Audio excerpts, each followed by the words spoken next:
When I switch to render display, even though there is no light object in the scene yet, you can still see that the room is a tiny bit lit up, and the objects inside are faintly visible. So if there is no light in the scene, where is this light coming from? Well, that means it's time to learn about world properties in Blender. Hey guys, welcome to the final episode of the Blender story course. A journey we started almost a year ago with a promise to ourselves, and today we're finally here to finish it by lighting Andy's room and rendering the final shot. Alright, no more waiting. Let's jump right into lighting Andy's room and wrap this up.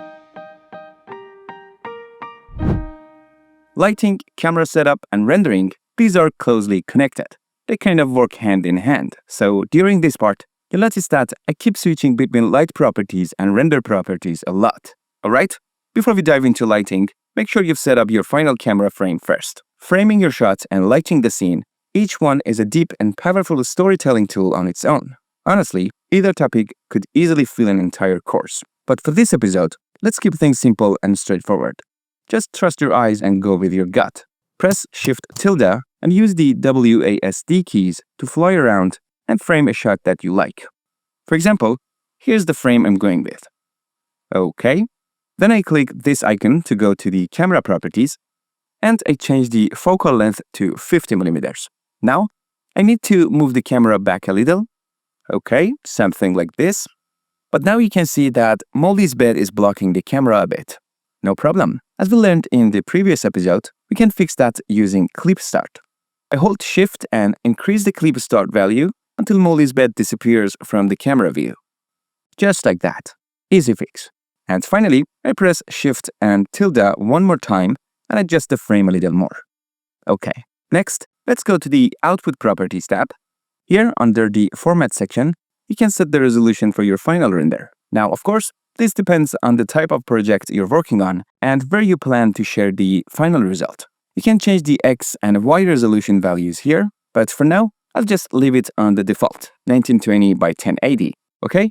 Anytime you see this little icon, you can click on it to access some presets. So you can quickly pick the resolution that matches your needs. Just keep in mind, if you go for a higher resolution, like 2K or 4K, your render time will increase too. Alright, now that we've got the final camera frame set up, it's time to move on to lighting the scene. Before we get started, double check that your render engine is set to cycles. And to speed things up, switch the device to GPU compute. Then I press Z and switch to rendered view. Also, make sure these two options here in the viewport shading panel are turned on. So what you see in the viewport matches the final render exactly. Okay? Remember that small amount of light we saw at the very beginning, even though we hadn't added any lights yet? That light actually comes from the world properties in Blender. Let's take a closer look. In the surface section, there is a color setting, and if you adjust this, you can light up the entire scene evenly by picking a shade between black and white. Like this. This light isn't coming from a specific source. It illuminates everything equally from all directions, like ambient light filling the entire scene. Now, if I change the color all the way to black, you see that since there is no other lights in the scene, everything goes completely dark. Nothing is visible anymore. Of course, instead of just black and white, we can also use different colors here. Like this. Okay, I'm going to bring my mouse here, press backspace to reset the color to white, and press 0 on the numpad to go back to the camera view. Next up, we've got the strength property. This controls how strong or intense the word light is. Very easy.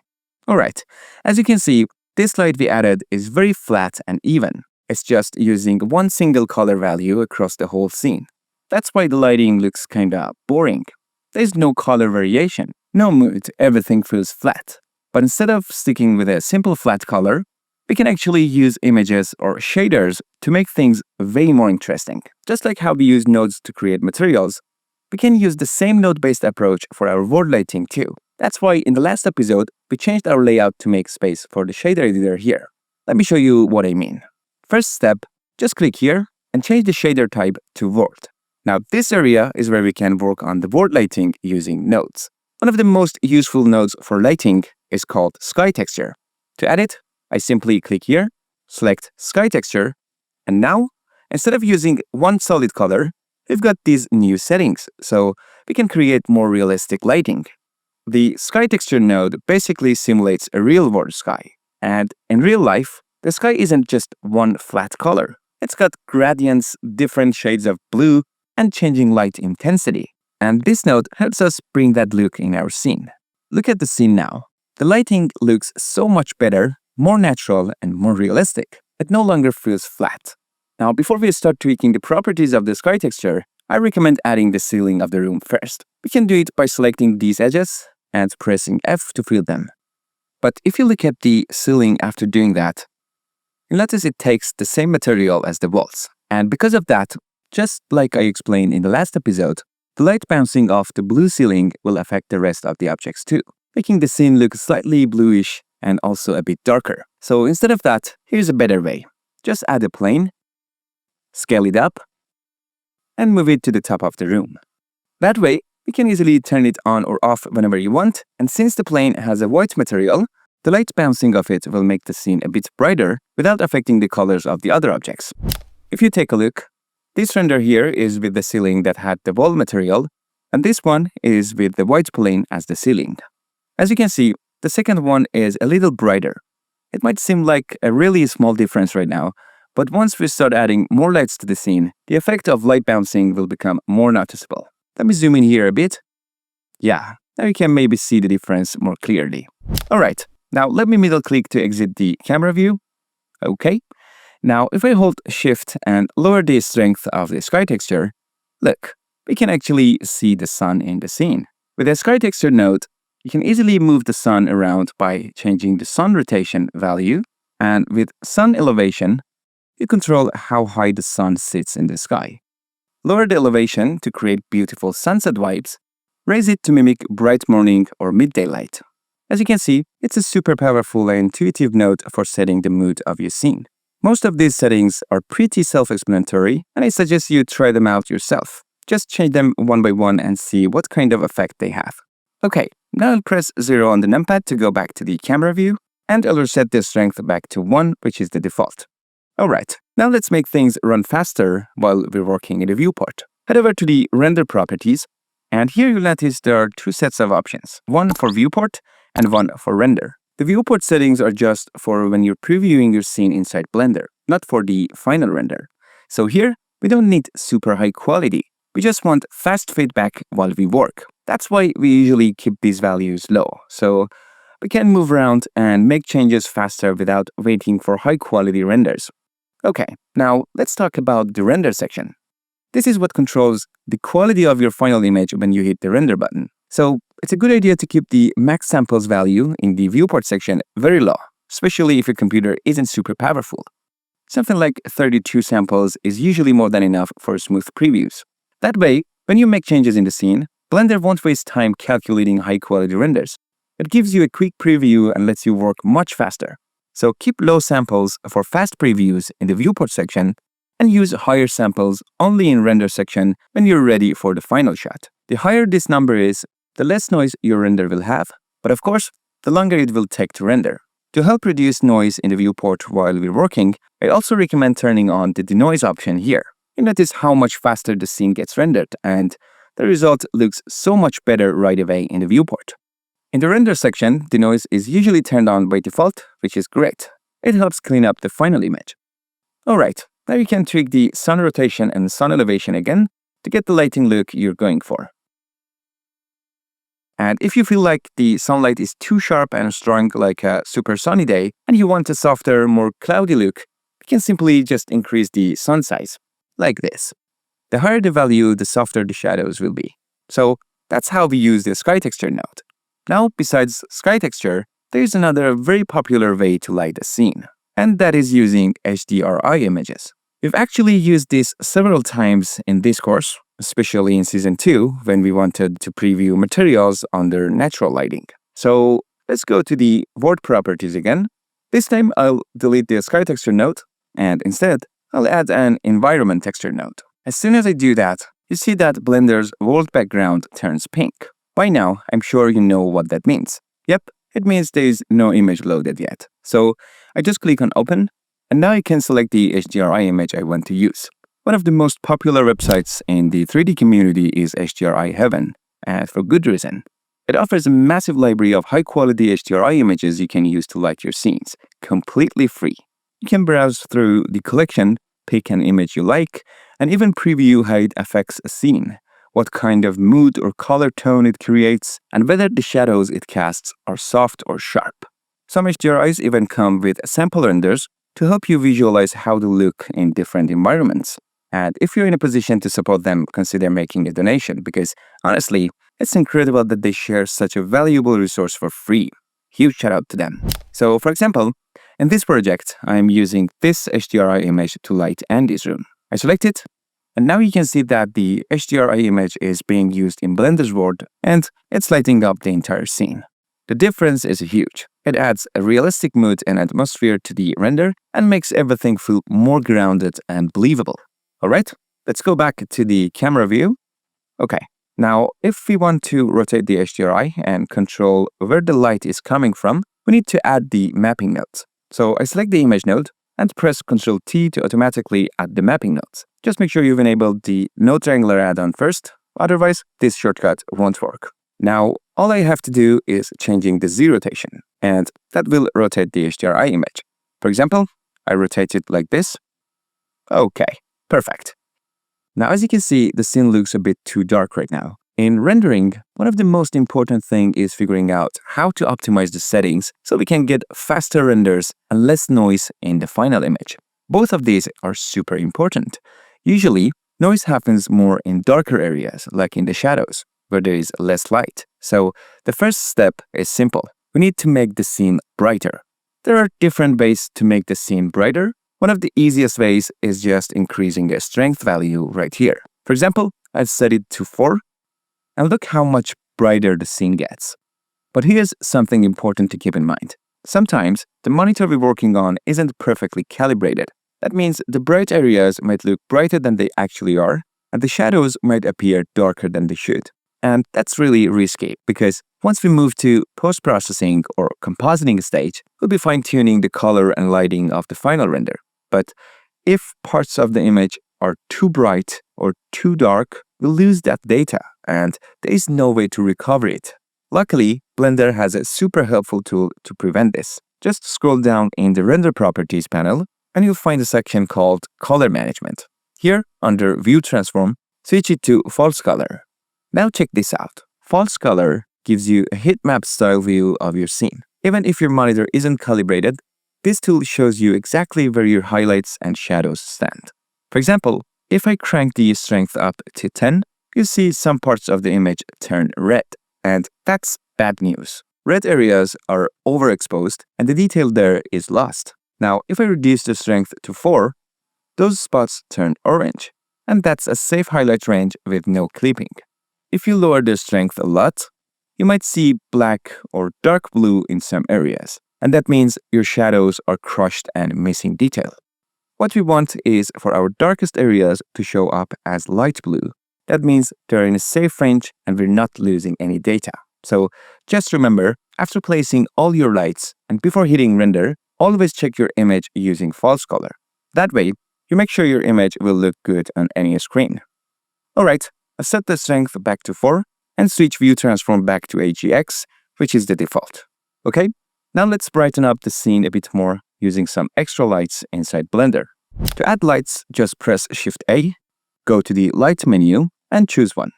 As you can see, there are 4 types of lights available. Each one is made for a different purpose, and you can use them depending on your needs. Now, here's something important to know.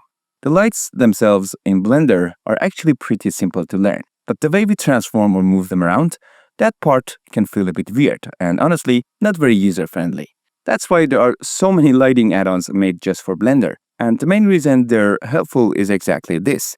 They make it easier to transform and control lights. So I suggest doing a quick search on Google or YouTube, check out a few lighting add-ons and see which one works best for you.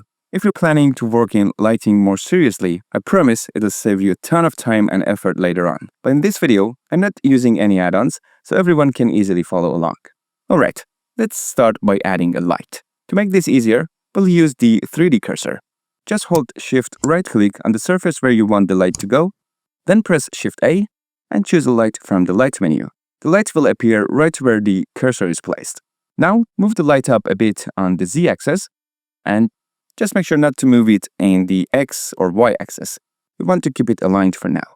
Okay, next, let's talk about rotating the light. If you just press R, you can rotate the light normally like this, but to rotate the light around the cursor, we need to change something. Up here, just change the transform pivot point to 3D cursor. Now press R, and then choose the axis you want, like X, Y, or Z.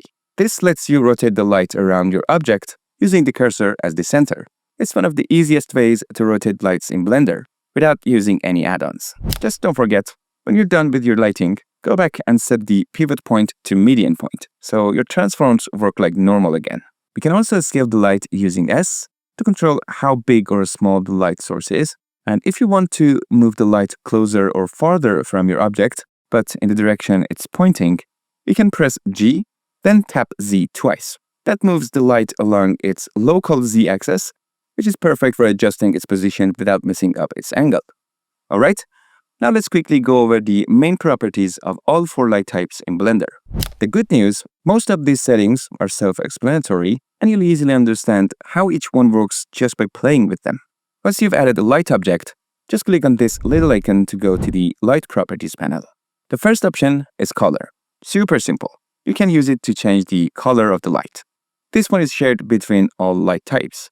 And if you already have a light selected, you can actually change its type right here. Just click on these icons and switch between them. As you can see, no matter which one you choose, the color setting is always available. Next up is Power. This controls the brightness of the light, and it's measured in watts. This property is also the same for all lights, except for the sunlight. For the sun, instead of Power, you see Strength, which works the same way, just with a different name. Also, if the light is selected, you can right-click on it and choose Adjust Light Power, then simply move your mouse to make the light brighter or dimmer, like this. Now let's look at the Radius property. This only exists for point light and spotlight. As you increase the radius, the transition between light and shadow becomes softer and more gradual. And again, we can also right-click and choose Adjust Light Radius to control this interactively. For area lights, instead of radius, you have size. You can either adjust the value here, or right-click and choose Adjust Area Light Size. And for the sunlight, let me move it up a bit so it's easier to see. Okay, and I'll rotate it a little too. Okay, there we go. Now for the sun, you can right-click and choose Adjust Sunlight Angle. That's this setting here, labeled simply as Angle. Just like radius or size, this controls how soft or sharp the shadows appear. But here's something super important about the sunlight. It's the only type of light in Blender where the location doesn't matter at all. Yep, if you press G and move it around, nothing changes. The position of the sunlight has zero effect on the lighting in the scene. The only thing that matters is the rotation on the X, Y, and Z axis. As you can see, rotating the sun in different directions actually affect how the light hits the scene. Okay, I'm going to delete this sunlight now, and let's add an area light instead. Okay, I'll move it up a bit so we can see it better. Now for area lights, there is a special property called Shape. You can pick different shapes here, and when you do, new options appear below based on the shape you choose. This lets you control how the light source looks and behaves. There's also a beam shape setting, which includes a spread slider. Spread controls how wide the light spreads from the source, kind of like using barn doors or diffusers in real-world lighting to shape the beam. This exact idea also exists for spotlights. With the spot size, you control the cone angle, how wide the spotlight spreads. And then there's Blend, which controls how soft or sharp the transition is from the center of the light to its edge. You can even adjust spot size interactively by clicking and dragging this little blue arrow, like this. And one more tip, all lights except point light have this little yellow dot. And if you click and drag that, you can easily change the direction the light is facing.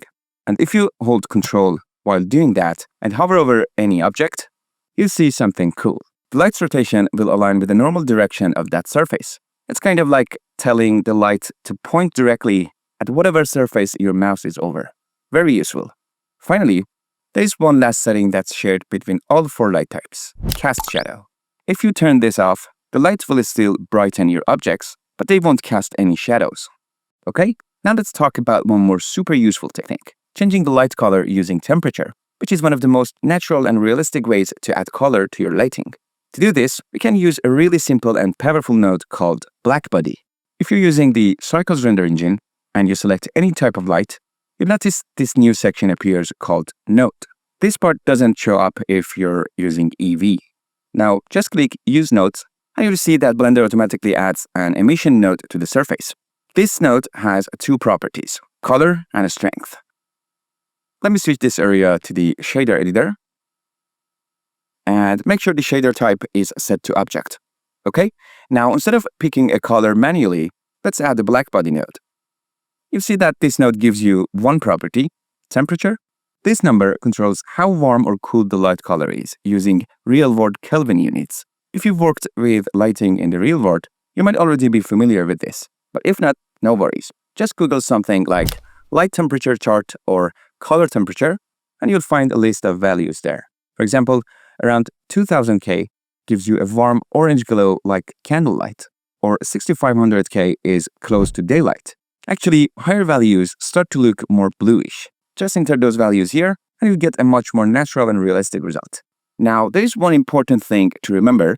When you're using the blackbody node, you should ignore the power and color setting in the light panel above here, because the values in this section will multiply with the blackbody output, and it can mess things up. So just use one or the other, not both. And that's it. A quick overview of all 4 light types in Blender. Like I said before, all of this becomes super easy if you spend a little time experimenting and tweaking the settings. Alright, now let's go back to our main scene. It's already looking nice thanks to the HDRI, but we still need to brighten things up a little and fine-tune the lighting to make it feel just right. Let's add a few lights and wrap things up. So, for example, we can add an area light and place it right behind this window. Okay, let's do that. Just like we learned earlier, I'll hold Shift and right-click to place the 3D cursor here, then Shift-A, go to Light, and add an area light. Cool. Now I press R, then X, and type -90, then hit Enter. Next, I press Ctrl+1 on the numpad to switch to back view, then hit Alt-Z to turn on X-ray mode so I can see better.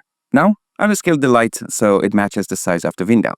Okay, I'll push it back just a little, and then press S, then Z to stretch it vertically a bit.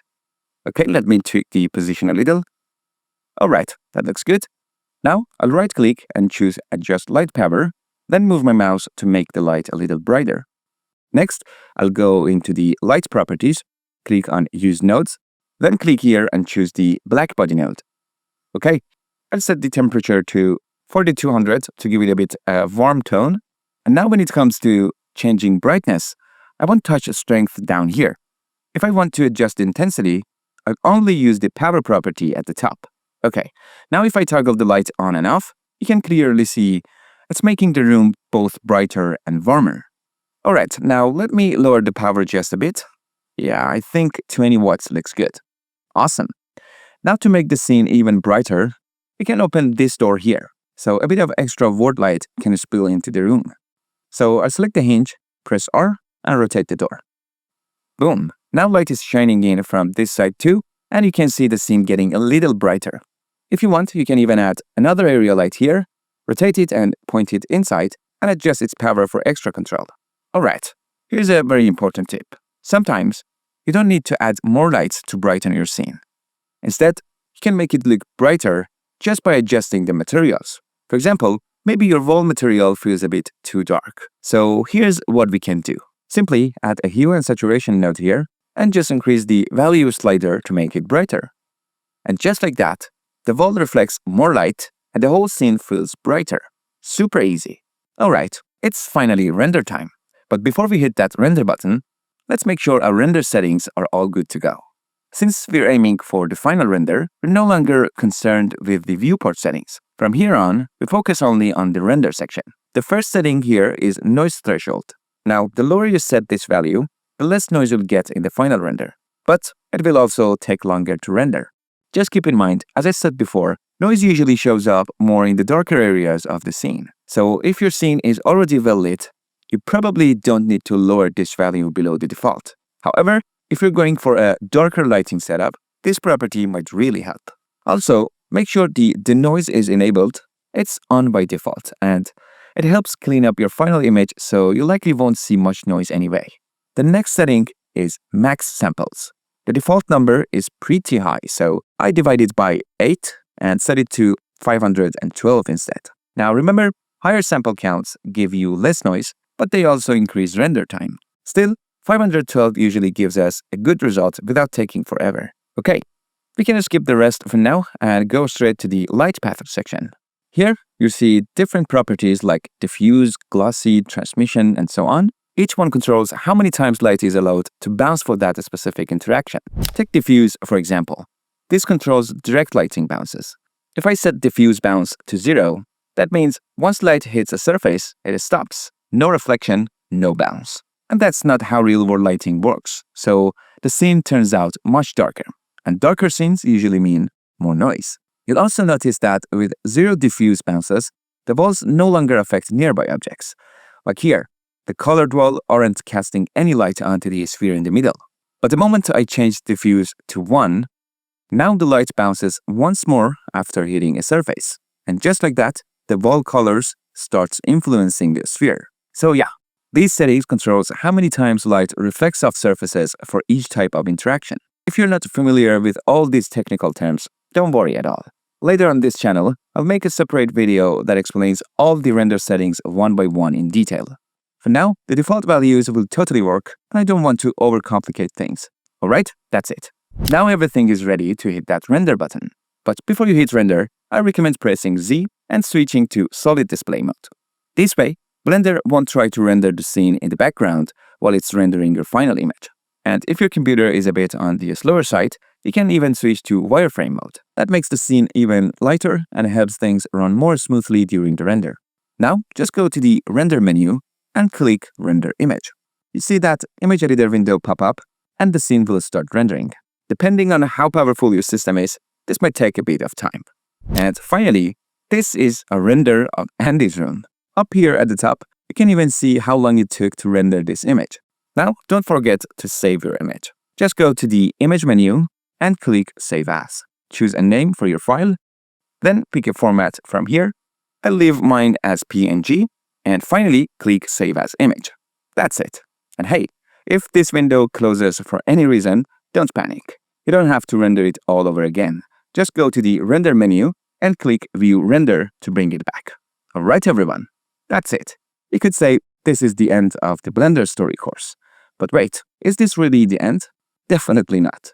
Usually, after rendering comes one more important step, post-processing, or what we also call compositing. This is where we take the rendered image and enhance the lighting and color, either in a photo editing app like Photoshop, or right inside Blender itself using the Compositor editor. Now, Blender's Compositor isn't as user-friendly or as powerful as Photoshop, but it's still incredibly capable, and there's a lot you can do with it. So as a final bonus for this course, let me quickly introduce you to a few sections of the Compositor, and after that, I'll leave the experimentation to you. Alright, to get us started, just click on Compositing up here to open the layout for it. And this big space here is the Compositor. And this is where we'll do all the post-processing work. But first, let's clean things up a bit. We don't need this editor here called the dope sheet. That's for animation. So I'll just move my mouse here, click and drag to collapse it. Next, I'll press N to close the side panel. Okay, now we're ready. To begin, make sure you've already rendered your scene. Or if you already have an image, you can just drag and drop it in to work on it here. But either way, you first need to enable Use Nodes. Once you click that, these default nodes will show up. Now, to actually see the image you rendered, hold down Ctrl and Shift and click on this node. You'll see a viewer node gets added, and now we can preview our rendered image in this editor. If you ever want to hide or show the image behind the nodes, just click the backdrop button here. Okay? You can zoom out using the V key and Alt-V to zoom in. To move the image around, click and drag the small X icon at the center of the picture. You can also hold Alt and middle click to pan the image, and Control middle click to zoom in and out of the nodes area. And of course, Shift plus middle click lets you pan around the nodes too. Okay, now to start editing the image, we can add different nodes in between here and tweak our render. But personally, I don't really like working when the image is showing behind all the nodes. It's just, it gets messy. So let me show you an easier way to do it. I'll close these two side editors here. We don't need them. Then I'll split this main area into two sections. And I'll set this left side to be the image editor. Now we need to load the image into this editor. To do that, I'll click here, type Viewer, and just select the Viewer node. This is the same node we added earlier using Ctrl-Shift-Click in the Compositor. Now I'll zoom out a bit using Ctrl and middle click. And then in the Compositor, I'll turn off the backdrop to hide the image in the background. This way, I can keep all my focus on the image editor on the side and add nodes here comfortably while seeing the live result in the image window. Way easier to work this way, right? Now, here's a common mistake you might make in this step. Let's say I press Shift-A and add a lens distortion node, which is a very powerful node in the Compositor. Okay, if I just place it here like this, and then I start tweaking the settings, you'll notice that nothing happens in the image. Okay, let me just hit Ctrl-X to delete that. All right, this time I'll press Shift-A and add lens distortion node again, but this time I'll place it between the render layers node and the viewer node. Because remember, what we're seeing in the image editor is the output of the viewer node. So only the nodes connected before that one will affect what we see. Now when I adjust the properties, you can actually see the changes applied to the image. Perfect. Now let's talk about lens distortion node. So lens distortion does exactly what it sounds like. It adds a bit of lens distortion to your image. For example, if I add just a tiny bit like 0.01 to the distortion value, you see this slight bulging effect coming from the center of the image. If you turn on Fit, it will adjust the image to fit the frame, and those dark corners here will disappear. Then there's dispersion, which simulates something called chromatic aberration. It's that rainbow-colored fringe you often see on the edges of photos taken with real lenses. So let's add just a tiny bit here too. And you can see that little rainbow effect in the corners. See that? Pretty cool, right? Okay, so that's lens distortion. Now, if you press Shift-A, go to Color, then Adjust, you'll find a bunch of super useful nodes here. I recommend trying them out one by one, add them, play with the settings, and see what they do.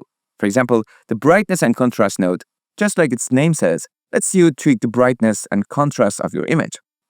Color balance is another super useful node you can use to color grade your render and give it a more cinematic or creative look.